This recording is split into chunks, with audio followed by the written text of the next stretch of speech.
It's Omarosa versus President Trump. Plus, the alt-right anniversary rally fizzles, and Antifa continues to threaten public safety. Plus, updates from the FBI. Lots and lots of stuff going on. I'm Ben Shapiro. This is The Ben Shapiro Show.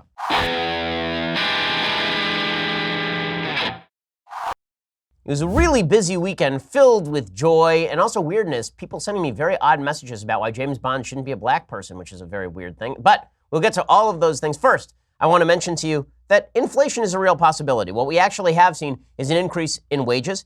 There's been a minimum wage increase across the country. Plus, we're seeing rising prices thanks to rising import prices and trade wars. Raw materials prices are increasing thanks to tariffs, rising housing prices. While the government sometimes solves inflation by printing more money. And that is why you should have at least part of your portfolio in precious metals. My savings plan is diversified, and yours should be too. The company that I trust with precious metal purchases, it's Birch Gold Group. And right now, thanks to a little-known IRS tax law, you could even move your IRA or eligible 401k into an IRA backed by physical gold and silver. It's perfect for folks who want to protect hard-earned retirement savings from future geopolitical uncertainty. When you look back historically, what you see is that when the bottom falls out of everything else, gold tends to safeguard savings. That's why Birch Gold Group has thousands of satisfied customers, countless 5-star reviews, and A+ rating with the Better Business Bureau. Contact Birch Gold Group right now to request a free information kit on physical precious metals. It's a comprehensive 16-page kit. It reveals how gold and silver can protect your savings, how you can legally move that IRA or 401k out of stocks and bonds if you wish, and into a precious metals IRA. To get that no-cost, no-obligation kit, go to birchgold.com/Ben. That's birchgold.com/Ben. The /Ben lets them know that we sent you. All right, so the fresh controversy of the weekend is Omarosa. Omarosa Manigault, the villain from 3 seasons of Celebrity Apprentice. Well, she's back and better than ever. The president made the brilliant move of hiring her to the White House for no apparent reason. And then he fired her because it turns out she's a crazy person. And then it turns out that she was taping people in like the Situation Room, which is not good. I've been to the White House. You're not supposed to tape in the Situation Room. In fact, you're probably not supposed to tape anywhere in the White House. However, Omarosa was doing just that. And then she goes on national TV to demonstrate how inside she was. She's very angry because apparently John Kelly, then the chief of staff, he said that he was firing her and she got mad and then she went and talked to Trump. And then Trump, because he is always afraid of actually firing people. See, the dirty little secret about Trump, he doesn't like firing people. He actually likes his subordinates to fire people, or he likes for them to quit. So she went to John Kelly and John Kelly said, you can leave. And then she went to Trump and Trump said, I don't know anything about this. And she has both of them on tape. Well, she was on Meet the Press over the weekend talking about how she was taping inside the Situation Room, which is not great. And here's what she had to say. They take me into the Situation Room. The doors are locked. They tell me I can't leave. And they start to threaten me, put fear in me. The question is, why not have the meeting in the chief of staff's office?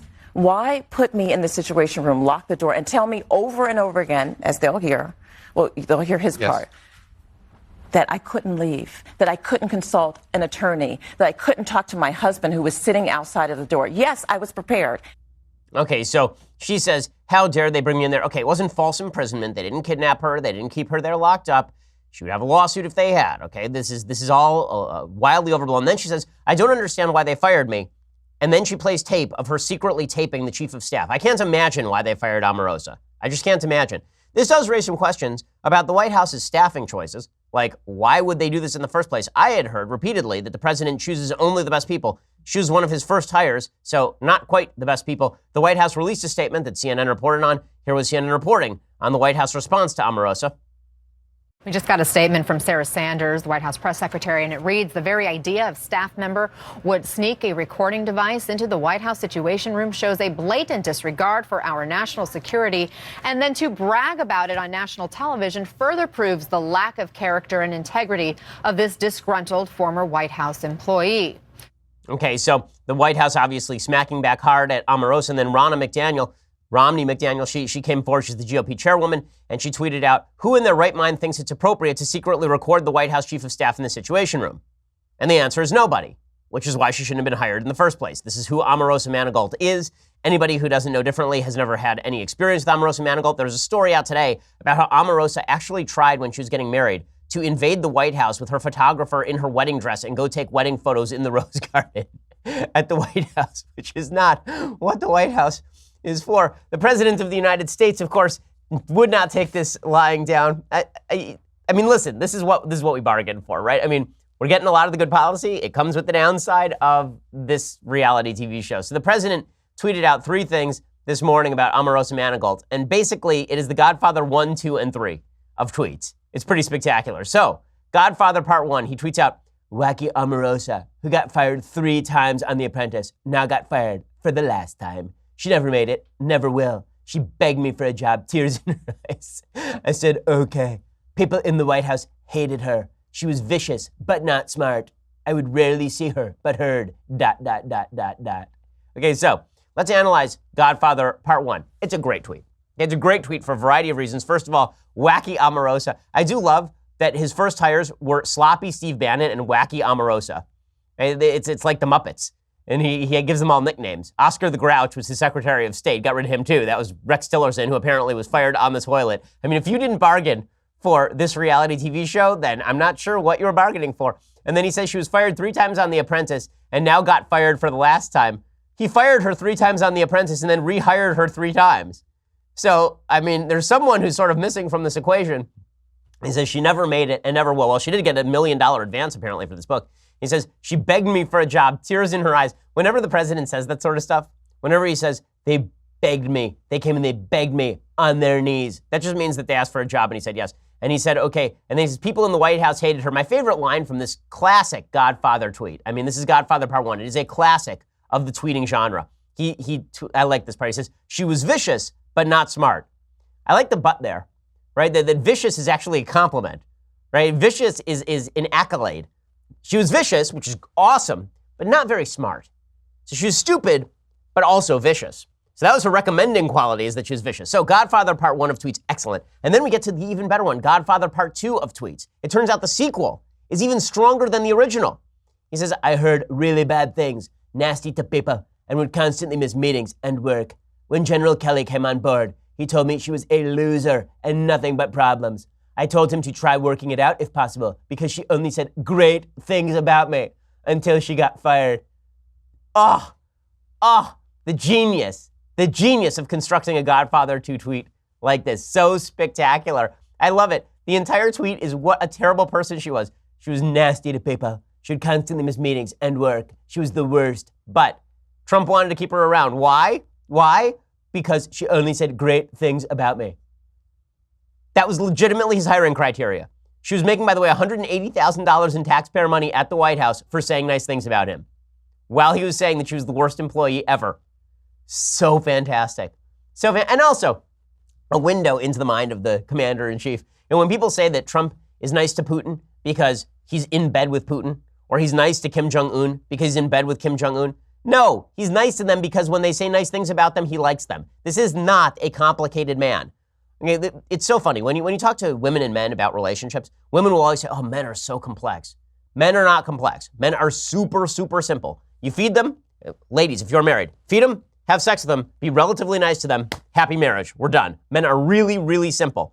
President Trump, be nice to him, feed him, depends on who you are with the sex, but in any case, the president is just like any other man, except more so. So it's really not hard to keep the president pleased. Like, you say nice things about him, and he is very, very pleased with you. So I love this. He says she was nasty to people, missed meetings, missed work, was terrible. Kelly wanted to fire her, and he's like, right, but she says awesome stuff about me, and it makes me feel great about myself. So that was Godfather Part 2 of tweets. Very, very strong entry in the canon. And then we get to the slightly disappointing Godfather Part 3 of tweets. It has its moments, its highs and its lows, but overall, it doesn't really fit in the series. He tweets out, well, I know it's not presidential to take on a lowlife like Omarosa, and while I would rather not be doing so, this is a modern-day form of communication, and I know the fake news media will be working overtime to make even wacky Omarosa look legitimate as possible. Sorry. Now, listen, it's fine for what it is. It's a bit of a derivative storyline, is the truth, this particular tweet. Like, it's just more of the same. Yeah, it's not presidential, and I'm not presidential, but I'm communicating with the people. Okay, I get it, fine, but it's not his strongest work. Godfather, if I had to rank these tweets, Godfather Part 2 tweet, Godfather Part 1 tweet, and then Godfather Part 3 tweet. Okay, but very strong entries from the president overall on his Twitter account. And come on, if we're not going to be amused by this, then what can you be amused by? The man hired a doofus, and then he's like, I don't know how she even got in here, but I kept her here because she said nice things. But then she got fired. She won't get a job ever again unless she begs with tears in her eyes. This is what, listen, I know a lot of people are going to be frustrated because they say, well, why can't you just focus on the good stuff the president is doing? Don't worry, we'll get to some of the good stuff the president is doing. We do that whenever possible. But if the president gets credit for all of his staffers doing good stuff, he also gets the blame when his staffer ends up being Omarosa, a person he never should have hired in the first place. He does get the blame when he hires Steve Bannon, a person he never should have hired in the first place. He does get the blame when he hires Rex Tillerson, a person he never should have hired in the first place. When you're the boss, you get the blame and the credit for what your employees do. And the president of the United States hired Omarosa Manigault because she was on a reality TV show with him. And because, let's face it, the president of the United States wanted more black faces around him because he wanted to be able to say to the media he had a more diverse administration, and so he hired Omarosa Manigault. There is no chance that if she were not black, she would have been inside the administration. She doesn't have the qualifications. The president hired her based on an affirmative action calculation. I know that's politically incorrect to say, but that is why he hired her in the first place. That is what the president was doing here. Okay, so he gets the blame when it turns out that she is exactly the type of feces storm that everybody knew that she was in the first place. And of course she brought a recording device into the skiff. Of course she did. Of course she brought it into the Situation Room, which is a confidential place. Did she violate the law, by the way? Is she going to go to jail for this? Probably not. In order to violate the law, you actually have to show intent to communicate all of this stuff to outside intelligence agencies or something like that. She's not going to go to jail for any of this. But the president does have to get better with his staffing. Thankfully, I think the president's staff has gotten a lot better. I know a lot of folks in the administration, they seem to be an upgrade over the people who were originally in the administration. But come on, if we can't have a little bit of lighthearted fun with the fact the president hired Omarosa Manigault to be part of the administration, then tweeted about how terrible she was, except she was nice to him, I don't know what we can have fun with these days. Okay, in a minute, I'm going to get to the actual alt-right rally that happened over the weekend, Antifa, the media malfeasance. We have a lot to get to. First, I want to talk to you about making your business better. So let's say you don't want to staff up with a bunch of Omarosa Manigaults. Let's say that you look around your office and you're like, wow, that person's going to take me in the Situation Room. Let's say you're President Trump and you want to hire better. Well, maybe you ought to head over to ZipRecruiter because ZipRecruiter is going to do you a lot better than your former apprentice hire. ZipRecruiter sends your job to over 100 of the web's leading job boards. They don't stop there. With their powerful matching technology, ZipRecruiter scans thousands of resumes to find people with the right experience and invite them to apply to your job. As applications come in, ZipRecruiter analyzes each one. They spotlight the top candidates so you never miss a great match. ZipRecruiter is so effective that 80% of employers who post on ZipRecruiter get a quality candidate through the site within the first day. We use ZipRecruiter here at Daily Wire all the time. It is a fantastic service. It's no wonder that ZipRecruiter is the highest rated hiring site in the United States. And right now, my listeners can try ZipRecruiter for free at this exclusive web address, ZipRecruiter.com/dailywire. That's ZipRecruiter.com/DAILYWIRE. It's ZipRecruiter.com/dailywire. ZipRecruiter is indeed the smartest way to hire. Go check it out, ZipRecruiter.com/dailywire. Okay, so putting all the Omarosa stuff aside, it was a weekend of covering stupidity. So does Omarosa deserve all of this media coverage? No, of course she doesn't deserve all of this media coverage. You know what else didn't deserve a lot of media coverage over the weekend? This alt-right rally that started off in Charlottesville, Virginia, near the University of Virginia, and then transferred its way over to Washington, D.C. Now, the reason it got a lot of coverage is because last year, of course, that alt-right rally drew several hundred people, and it devolved into violence when Antifa showed up, and there were a bunch of pitched battles in the streets between some Antifa members and some members of the alt-right neo-Nazi rally, and then that bled over into an alt-right piece of human debris crashing his car into members of a left-wing rally, some of whom were Antifa, many of whom were not. In any case, that became national news, not only because of the killing, but also because the president of the United States then got up there and said that there were good people on both sides, which I think was eminently untrue. In any case, the media was there in full force for this anniversary alt-right rally. The governor of Virginia declared a state of emergency over this alt-right rally. Okay, here's how many people showed up. We have video of the ralliers on the way to Washington, D.C. This is legitimately all of them. All of them. Okay, they could fit in half a car. It was 20 people. You can see this. Half of the car is members of the media, and the rest of it is the actual people. The car is half empty. It's like 20 people. The last time this few losers got this much media attention was the Fire Festival. Okay, it was like a Magic the Gathering. It was like a Magic the Gathering tournament for racists. It was like 5 people, all of whom took time off from watching pornography, anime pornography, in their grandmother's spare bedroom, and then went over to like a rally, and it was like 10 of them, 15 of them. And so it was just absurd. Jason Kessler, who is the leader of all of this, he got all the media attention he could possibly want. He was confronted at the Unite the Right 2 rally, and he was asked why they were celebrating Heather Heyer's murder And it did not go particularly well for him. Here is what it looked like. Why are you celebrating the murder of Heather Heyer? Tell me why. What are you doing here today? Keep this guy back. Okay, so the media were obviously, all over this thing. And what's hilarious is that when you take a long shot view of these protesters, what you see is there are 20 of them and 100 members of the media. So here's a picture of the ralliers in D.C. What you can see in this picture is that's it. That's it. Right? There were legitimately more people at my wife's birthday party over the weekend, and that was just immediate family. Okay, this was the entirety of the protest. Hundreds of police officers show up to protect this thing, and the media cover this thing like it's a big deal. Like, well, we are now involved in a cascading wave of white supremacism across the United States, and this alt-right thing, they're taking over the country. Now, I want to talk about what's justified about the media coverage and what's unjustified about the media coverage, and on the flip side, what the media did not cover.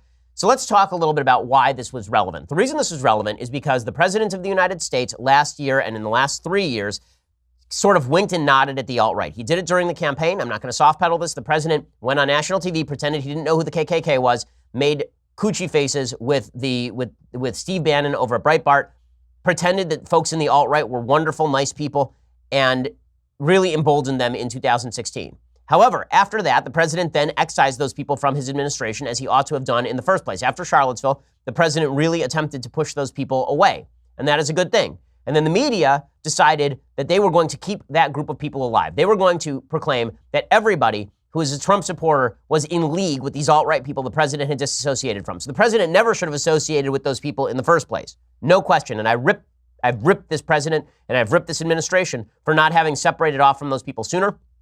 I was a chief target of the alt-right during the 2016 campaign and beyond. I remain a chief target of the alt-right today because I'm highly critical of racists no matter what form they come in. The alt-right is not actually conservative. They're a bunch of idiot racists who believe that a big government that is run to the benefit of white people is the best kind of government. It's garbage. It is just sheer stupid garbage. And the fact the president was pandering to those people during the 2016 campaign was a real negative for the president. It was a serious problem for him. Then he separated off. And the question becomes, why are the media covering it now? Well, the reason the media are covering it now is not because they think this is still a relevant part of the Trump base. The reason they're covering it now is because they hope that it is a relevant part of the Trump base so they can suggest that the president is still in league with the alt-right. That's really what they want here. And that's why last week, as I played on the show, CNN did a full report, like a full 7-8 minute report on one neo-Nazi in the middle of a rural town in Pennsylvania, where the rest of the town thought the guy's an idiot. But this guy's a crazy person, so they went out and reported on him because he was a neo-Nazi who liked Trump. And that made it politically relevant. The problem is the media won't cover stuff that actually is politically relevant. So the fact is, the left has embraced Antifa more than the right has embraced the alt-right. Okay, the alt-right has basically become so toxic at this point that 20 people showed up where hundreds of people showed up last year. Now, you would imagine that if the alt-right was a swelling, burgeoning crowd, then you would have seen thousands of people in the streets. Instead, what you saw was 25 guys who were losers and everybody else running scared from those people. Everybody wants to disassociate. Now, what the left will say is that's because everybody went underground. Everybody went underground, and then they are popping up again in the Trump administration. Well, I'm not seeing them pop up in the Trump administration. There are people who are associated with the alt-right who are popping up in parts of the right, and it is incumbent on people on the right to actually go out and call it out when they see it. For example, Corey Stewart's staff, right, in Virginia. Corey Stewart is the Republican candidate for Senate in Virginia. He's going to get scorched by Tim Kaine in this latest election, another purple seat that could have turned red if Republicans hadn't been idiots in that state. Corey Stewart's campaign has been staffed by a bunch of alt-righters. His campaign spokesperson, I believe, has alt-right connections or has said alt-right things in the past, or allegedly has in any case.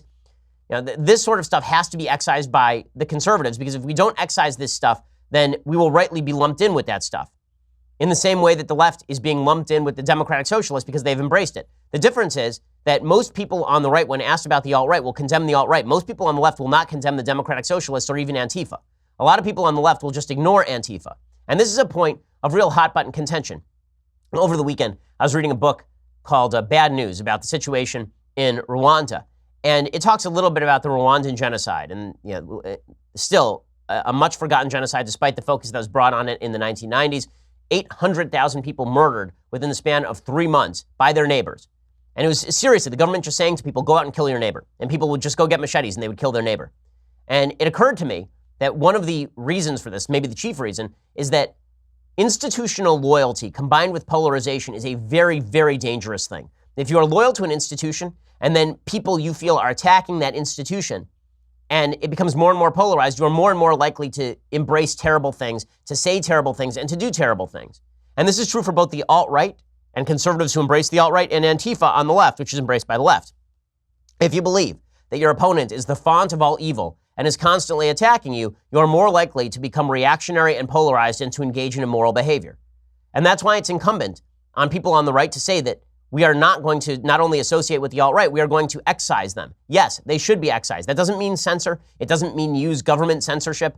It does mean that we should not be appearing on alt-right outlets. It does mean that conservatives should be excising conspiratorial parts of the movement. You know, William F. Buckley did this with the Birch Society. And the right should do the same thing with the alt-right. They should do the same thing with Alex Jones. They should do the same thing with kooks who are inside the tent. Those people should be pushed outside of the tent. Again, that's not censorship. It's not saying Facebook should throw them out. It's saying that we should forcefully speak up against those folks and those institutions because they are not us. Okay, we are not the same. And the left should be doing the same with Antifa. Now, I think there are people on the right who are attempting to do this. And the question is where to draw the line. But there are people on the right who are really attempting to do this. People on the left are not. And here's the proof. So, the same weekend that the alt-right was able to muster a grand total of 20 doofuses, racist pieces of crap, to go rally in Charlottesville and then head over to Washington, D.C., Antifa gathered hundreds of people. And these folks were chanting radical stuff, and the media were just not reporting this. The mainstream media were just not reporting what Antifa were doing over the weekend. There was a little bit of reporting, but not much. I'm going to explain what happened. But first, let's talk about your coffee. You know, the stuff that you are putting in your face right now. The reality is that coffee is probably weak, and it's probably from one of those awful corporate brands where they care about bathroom reform policy, and they think you shouldn't have to buy anything if you sit in the restaurant because they've been pressured by left-wingers. Well, if you want tough coffee and great coffee with great people, you need Black Rifle Coffee. It's founded by former Special Ops vets, and Black Rifle delivers the best roast-to-order coffee directly to your door. I know the guys who run Black Rifle Coffee. They are awesome in every way, and the coffee is terrific too. It means that you are guaranteed a fresh, premium coffee with every single order. In addition to great coffee and gear, Black Rifle has a coffee club that makes things really easy. No lines, no running out, just awesome coffee shipped right to your door every month, hassle-free. Plus, when you join that coffee club, you receive discounts, offers not available to other customers. Not only does Black Rifle make a hell of a cup of coffee, they also give a portion of their sales to vets and first responder causes. Go check it out, blackrifle.com. It's blackriflecoffee.com/Ben. Receive 15% off your order. That's blackriflecoffee.com/Ben for 15% off. Again, blackriflecoffee.com/Ben. A portion of their sales go to vets and first responders. There is no downside to this. Go check it out right now, blackriflecoffee.com/Ben. Okay, so while the media were focused laser-like on Jason Kessler and his band of ne'er-do-wells, Antifa was showing up in the hundreds and actually harassing people. So here were protesters, and here's what they were chanting. You won't see this reported anywhere except for right-wing media. Protesters were chanting legitimately, no border, no wall, no USA at all. Where is the left condemning this?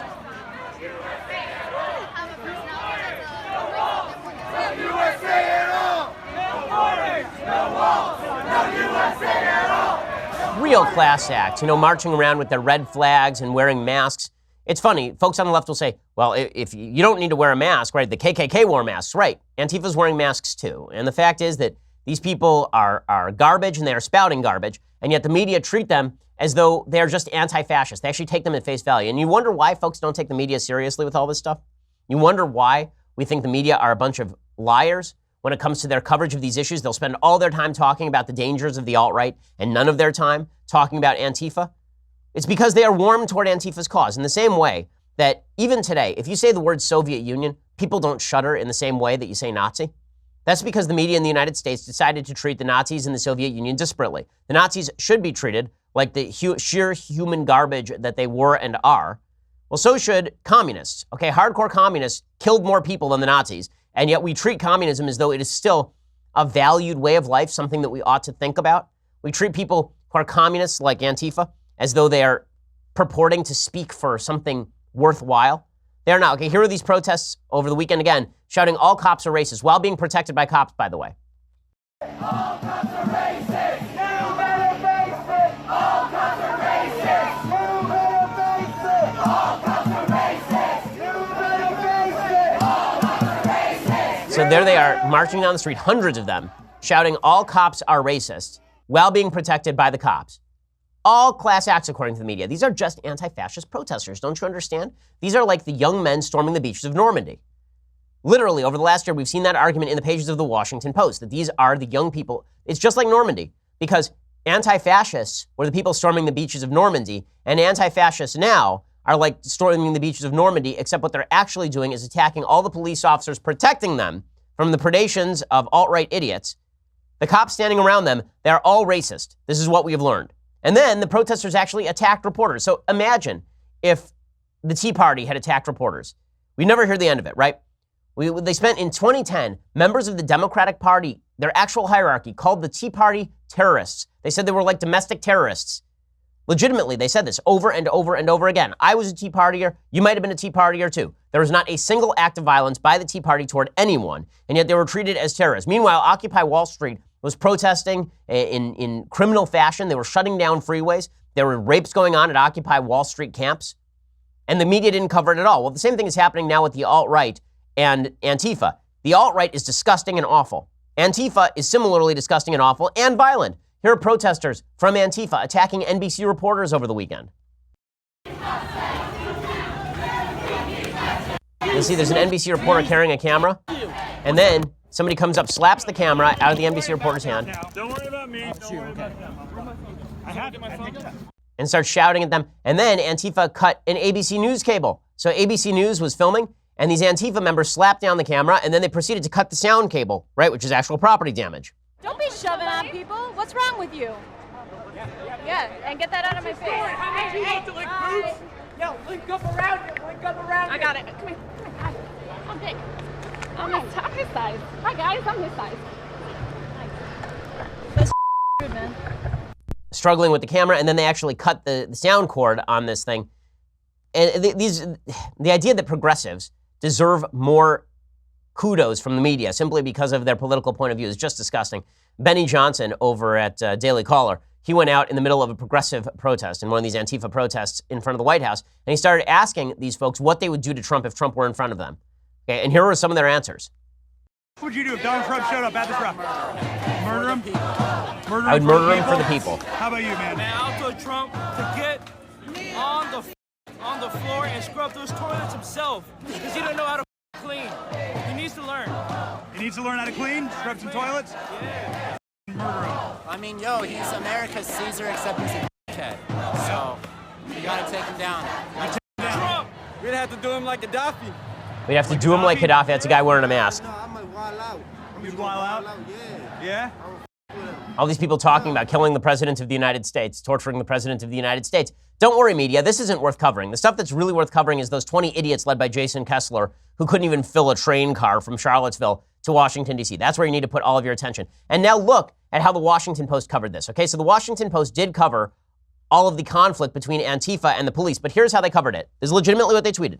Confusion over an enormous police presence turned into anger Saturday night in Charlottesville as hundreds of protesters marched through the streets, growing angry at police and calling for an end to white supremacy.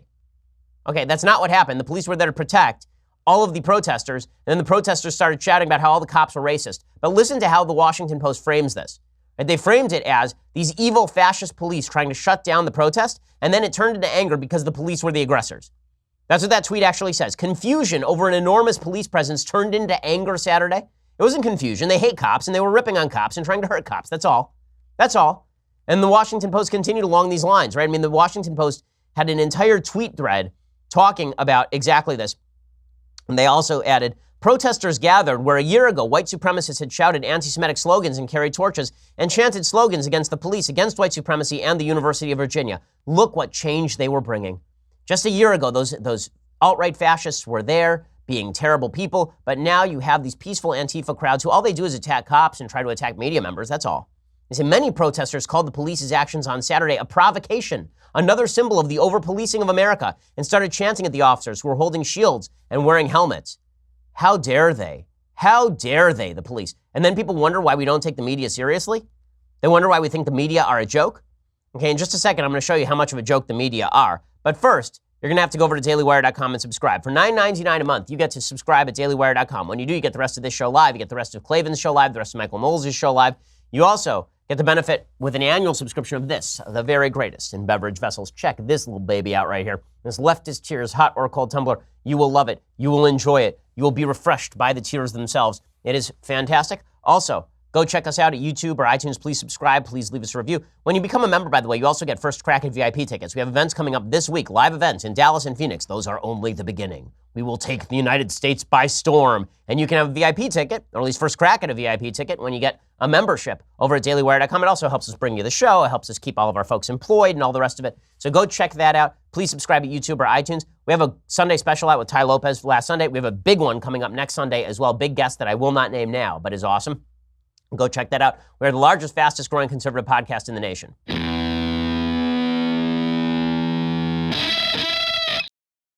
Alrighty, so Bill de Blasio, right, who is the mayor of New York, he has been ripping into the media. You wonder about the media malfeasance, the dishonesty of the media. Brian Stelter at Reliable Sources. I've been on his show several times. And he's supposed to be the media watchdog, the guy who stands up for the media, right? This is somebody who deeply cares about the freedom of the press. And these are the same members of the press who think Antifa is okay, but the alt-right is terrible, because the alt-right is terrible, but Antifa is not okay. Brian Stelter has on de Blasio, and de Blasio starts ripping into the press critical of him, of course, the New York Post and Rupert Murdoch and the New York Daily News. He's been terrible for local news, Bill de Blasio. Brian Stelter says nothing as Bill de Blasio goes off on how terrible Rupert Murdoch is. We would be a more unified country. There would be less overt hate. There would be less appeal to racial division. I guarantee it, because what Murdoch did through Fox News and the New York Post, among others, is to create a dynamic where that stuff could come out in the open. We saw it in New York City for years and years, where race was infused into the dialogue in a very negative way, and it was a sort of an apocalyptic vision was created of the notion of going back to a time of crime and decay, and always putting that through a lens of people of color as the villains. Okay, look at these firefighters like Brian Stelter rushing to the defense of the media right there. Did you see how angry Brian Stelter was as a government official basically suggested that the press was responsible for everything bad happening in America? Did you see feel the anger rolling off of Brian Stelter's bald head? Did you feel it? I didn't. Because it didn't happen. Because Brian Stelter is holding the media to a double standard. When it's Rupert Murdoch or Fox News, then it's okay for politicians to bash them. But when it's CNN, CNN must never, ever be bashed. It is very bad when the President of the United States says CNN sucks and CNN is fake news. But it is fine when Bill de Blasio, who's an awful, awful commie mayor of New York, when he comes forward and he says that the New York Post is terrible for America, Rupert Murdoch is terrible for America, then, of course, not a problem at all.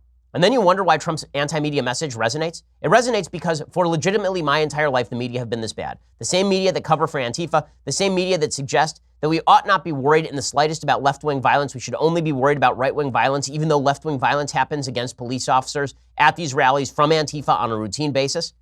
Those same media members are fine with attacks from politicians on right-wing media sources, or even mildly moderate media sources. Yeah, maybe we shouldn't trust the media. Maybe we shouldn't trust the media. And this goes to a real question.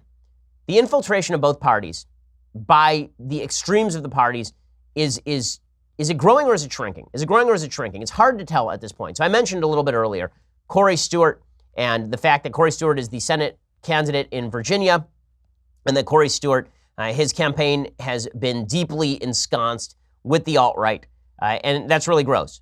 And then I've talked about the fact that Antifa has infiltrated the left. Is Corey Stewart the future of the GOP, and is Al Sharpton the future of the left? It sort of seems like that could be the future of both parties, unless reasonable people stand up and say no. Yeah, I'm going to explain that in just a second, but here was Corey Stewart versus Al Sharpton. Is this the future of American politics right here on MSNBC? There are Americans of every single race, of every single religion, of every single ethnicity that are struggling with the same things. And as long as we continue to divide Americans by race, and you've made a career out of dividing people by race. You've been a race hustler your entire career. You've made a lot of money at it. You haven't even bothered to pay your taxes at it. And all you do is divide Americans by race. And frankly, people are tired of it. Okay, what Corey Stewart is saying about Al Sharpton is 100% correct. But Al Sharpton could say the same thing about Corey Stewart, right? Corey Stewart, who's from Minnesota, has proclaimed that he is for the Southern legacy, then these Confederate memorials have to be maintained. Now, there's a case for maintaining Confederate memorials as a lesson from the past. I think it's Condoleezza Rice's case, which is that we shouldn't obliterate history just because history is uncomfortable for us. When we see statues of people who are controversial or bad, we should look at them and we should remember. We should teach our kids based on this fact that those statues were erected in the first place. Corey Stewart, his campaign has been a real problem. Rick Shafton, who runs communications for Stewart, has said really terrible stuff in the past about black folks and black neighborhoods and all the rest. He still works for Corey Stewart. Corey Stewart has suggested that the South's legacy is fighting the Civil War, which is just awful. The Civil War was a very, very bad war fought on behalf of slavery. Okay, but the fact that the right, some people on the right have embraced Corey Stewart because they hate the left so much, and a lot of people on the left have embraced Al Sharpton because they hate the right so much, that is a recipe for disaster in the country. The left should be called on to disavow people like Al Sharpton, who's continuously been a major player in the Democratic Party for 30 years after claiming race hoax after race hoax, and people on the right should be disavowing Corey Stewart and that whole wing of the Republican Party, because this cannot be the future of the two-party system. If it is, then what we are going to see is going to be a nation that gets uglier and uglier. And I understand people want to vote for one side to stop the other side. But if we don't have some intellectual honesty from both sides, then this is the future. The future is going to be an increased polarization due to loyalty to institutions, and then those institutions become even more polarized, even more reactionary, and even more dangerous. This stuff has got to stop. We have to start drawing lines. The left must draw lines against Antifa. It must draw lines against intersectional politics and identity politics. And the right must draw lines against identity politics on its own side. And conspiracy theorizing, by the way. This crap has to stop. Okay, now, speaking of crap that has to stop, and just did, it turns out that today the FBI fired Peter Strzok. That only took 97 years. Okay, Peter Strzok, you'll recall, is the FBI counterintelligence agent who came under withering criticism because he had been texting with his lover, Lisa Page, about how terrible President Trump was, and then he texted that he was going to stop President Trump from becoming president, and it only took 1,000 years for him to be fired. According to Strzok's lawyer, Eitan Goldman, an internal disciplinary review had recommended Strzok's demotion and a 60-day suspension, but Goldman said Monday the deputy of the director of the FBI overruled that determination and decided to fire him. The decision to fire Special Agent Strzok is not only a departure from typical bureau practice, but also contradicts Director Wray's testimony to Congress and his assurances that the FBI intended to follow its regular process in this and all other personnel matters, said Strzok's lawyer. The reality is that Strzok should have been fired long ago, obviously. In the Inspector General review, Michael Horowitz's review, over at the Department of Justice found that Peter Strzok could not have been trusted to actually handle the Hillary Clinton investigation or the Russia investigation, and that his decisions may have been biased by his bias against President Trump, and that had real ramifications for both investigations. Strzok should have been fired long ago. The fact that he continued to maintain his innocence throughout all of this was always seriously questionable. Now, we are still awaiting the Inspector General report on the Russia investigation and how much personal bias impacted the procedure in the investigation, but there are serious questions to be asked. Another one of those serious questions comes courtesy of John Solomon over at The Hill, who has a long piece today talking about the relationship between Fusion GPS and a guy named Bruce Orr, who's working for the FBI at the time. Here's what John Solomon writes. He says, in a memory stick quietly exchanged in a coffee shop, an admission of a Hail Mary leak, an unmistakable effort to push the Russia investigation closer to Donald Trump's inner circle with uncorroborated tales. These are just some of the highlights from the day that Fusion GPS founder Glenn Simpson, paid for by Hillary Clinton's campaign, met secretly with a top Justice Department official right after Trump won the 2016 election. All of it was captured in the official's handwritten notes, a contemporaneous record that intelligence professionals tell me exposes the flaws plaguing the early Russia collusion case. For example, Glenn Simpson, who you'll recall was working for Fusion GPS, that was the firm that was hired to do oppo on Trump by Hillary Clinton, told then Associate Deputy Attorney General Bruce Orr during a December 10th, 2016 meeting in a Washington coffee shop that he believed Trump's longtime lawyer, Michael Cohen, was a go-between from Russia to the Trump campaign. Now, Bruce Orr's wife actually worked for the Fusion GPS firm. Simpson allegedly acknowledged most of the information from Fusion GPS and British intelligence operative Christopher Steele did not come from sources inside Moscow. So they said there was a Russian source in the United States who'd been providing them the information. That makes it very suspect as to whether that information was reliable in any way. Still, Fusion GPS was funneling all of this information over to Bruce Orr over at the FBI. Congressional investigators, according to John Solomon, are now scouring all of Bruce Orr's notes for evidence that Simpson and Steele had influence over the Russia probe even after Steele was dismissed as an FBI informant in November 2016. Investigators want to know if any players in the Russia probe gave Congress false testimony. One notation that stands out is Simpson's account that he asked Steele to talk with Mother Jones reporter David Corn about the muckraking on Trump and Russia in the final days of the election. At the time, Steele was still working as an FBI source. So apparently, the idea here is that Fusion GPS leaked all this information to David Corn, and that story was intended to blow Trump up before the election. Now, that's not illegal, right? It was an Oppo research hit, but if they were leaking secret inside information from the FBI, then that is illegal, obviously. Simpson's lawyer is not returning call seeking comment. The question is, what was Bruce Orr doing? When was he doing it? And this is still the open question in all of this. What exactly was the impact of the bias against President Trump inside the FBI as they pursued their investigation in the Russia investigation? Right? We still don't know. The Russia investigation, allegedly, even according to Devin Nunes, was the House Intel Committee chairman. Even that was initiated based on George Papadopoulos, but it is unclear how much that investigation was infiltrated by people who did not like Trump and were attempting to use that investigation to quote unquote get Trump either before or after the election. There are serious questions that still have to be asked about all of that, and President Trump isn't wrong to be deeply frustrated with all of that. He just tweeted out this morning, Agent Peter Strzok was just fired from the FBI. Finally, the list of bad players in the FBI and DOJ gets longer and longer. Based on the fact that Strzok was in charge of the witch hunt, will it be dropped? It is a total hoax. No collusion, no obstruction. I just fight back. Just fired Agent Strzok, formerly of the FBI, was in charge of the crooked Hillary Clinton sham investigation. It was a total fraud on the American public and should be properly redone. So now he's calling on his DOJ to re-prosecute Hillary Clinton. We'll see how that plays out. I'm not sure that that's a wise move. That said, the president ought to be very frustrated with his DOJ and FBI. He has every right to do so. Okay, time for some things I like and then some things that I hate. So, things I like today. So I referenced this book I was reading on Rwanda over the weekend, recommended to me by my friend Jane Kostin. It was called, I asked her for some books that she would recommend on politics in Africa, because I really don't know that much about it. The book is called Bad News, Last Journalist in a Dictatorship by Anjan Sundaram. It's a very good book.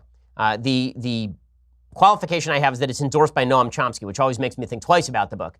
I think what the book does really well is it does show you how dictatorships run. It does show you the threat to journalists, particularly in dictatorships, and the danger of dictatorships in turning a population into a subject population willing to do the will of the dictator. That said, I don't know enough about Rwandan politics, to be honest with you, to tell you whether there are any viable alternatives to the Kagame regime in Rwanda, which has been highly successful at boosting the economy while at the same time suppressing public dissent. In the aftermath of the Rwandan genocide, there are a lot of folks who think maybe dictatorship is almost necessary because democracy would break down immediately into civil war again. I don't know enough about Rwanda to give you a straight answer on that. All I can tell you is that the book does provide a window into how people think. The most interesting part of this book is there's a section where Kagame basically orders a bunch of people inside Rwanda to take down the thatched roof huts that they have. Right? They don't have modern roofing in Rwanda because it's a very poor country still. And all these people basically dismantle the roofs on their own homes without any sort of replacement for them. And when asked about it by Sundaram, the author of this book, they say, listen, we were told to do so and we have to modernize the country, so of course we would take down our own roofs. Once you have people who are willing to do stuff that does not benefit them and actually is highly damaging simply because someone told them to do it, you have a population that is in serious danger of reverting to violence at the drop of a hat. And that's a serious problem. It's why I said earlier on the show, institutional loyalty combined with radical polarization is a serious danger of violence. That's what creates a serious danger of violence. Don't be a follower, be an individual. When you start thinking of yourself as a member of a collective as opposed to a member of an individual, you start to say okay to things you never would have said okay to before. Okay, other things that I like. So this video, which is from November 2017, is really pretty amazing. This is a video of a Brazilian surfer setting the world's record for surfing the largest wave. His name is Rodrigo Coxa. Look at this video. This wave is 80 feet tall. Look at this. There's no sound on it, but it's unbelievable. I mean, it looks like he's surfing a tsunami, basically. It's just ridiculous. And I have to say, the fact that this guy is willing to undertake that, I mean, good for him, but holy moly, sometimes you just have to admire the skill. Look at that. That's real speed right there. How you survive that is beyond me, but professionals are professionals.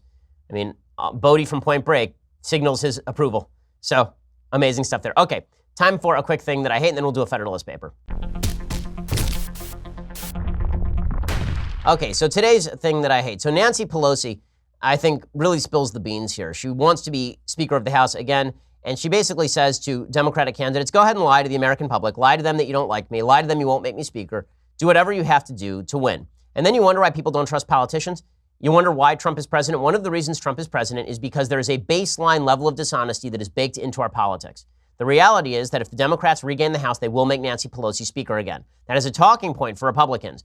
But Democrats are disabusing their voters of the idea that they're going to back Pelosi, even though they're lying. And she says, fine, if you have to lie, lie. Lie to get in power. Okay, well, if that's our politics, then No wonder that President Trump, who is routinely dishonest about things, no wonder that the American public just discount the dishonesty. They say he's honest about the big things. Who cares if he's dishonest about the small things? Nancy Pelosi is certainly no better.